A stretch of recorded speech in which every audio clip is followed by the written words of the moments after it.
Comment déverrouiller son smartphone lorsqu'on a par exemple oublié son code PIN ou son mot de passe ou alors son schéma de déverrouillage?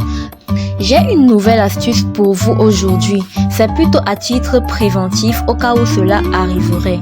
Alors pour cela, on va simplement définir comme option de déverrouillage l'utilisation de notre empreinte digitale. Pourquoi cela? Pour la plupart des téléphones Android aujourd'hui, lorsque le système se rend compte que vous ne réussissez pas à trouver votre schéma ou votre mot de passe ou alors votre schéma de déverrouillage, il vous propose d'utiliser votre empreinte digitale.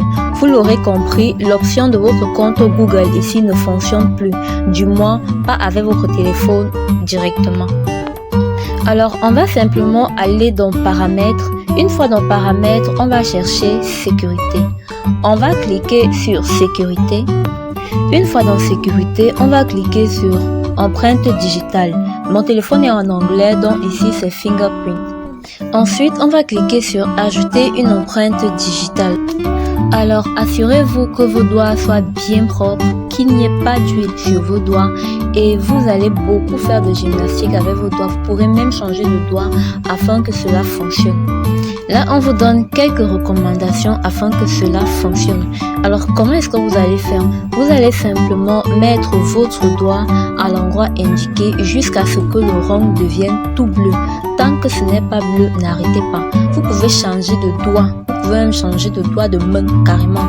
Quitter de la main gauche à la main droite. C'est exactement la même empreinte digitale. Rassurez-vous juste que votre rond qui était tout blanc au départ devienne tout bleu comme c'est le cas sur cette image là. Ensuite on va cliquer sur OK et on va retomber ici.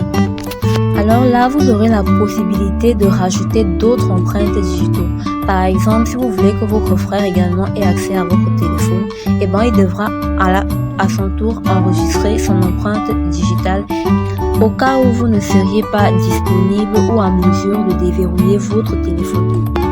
Aussi, vous pouvez définir ce pourquoi votre empreinte digitale va servir.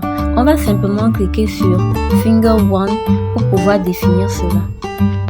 Et là, vous aurez plusieurs options. Soit vous allez utiliser votre empreinte digitale pour simplement déverrouiller le téléphone, soit vous pouvez l'utiliser pour ouvrir une application en particulier ou bien la galerie.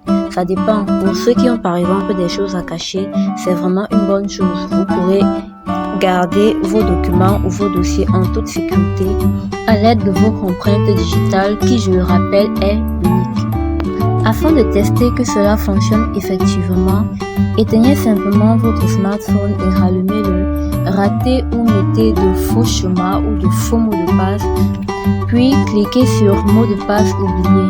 Et là, vous devriez avoir l'option de l'utilisation de votre empreinte digitale. Faites le même exercice que tout à l'heure et votre portable sera simplement déverrouillé.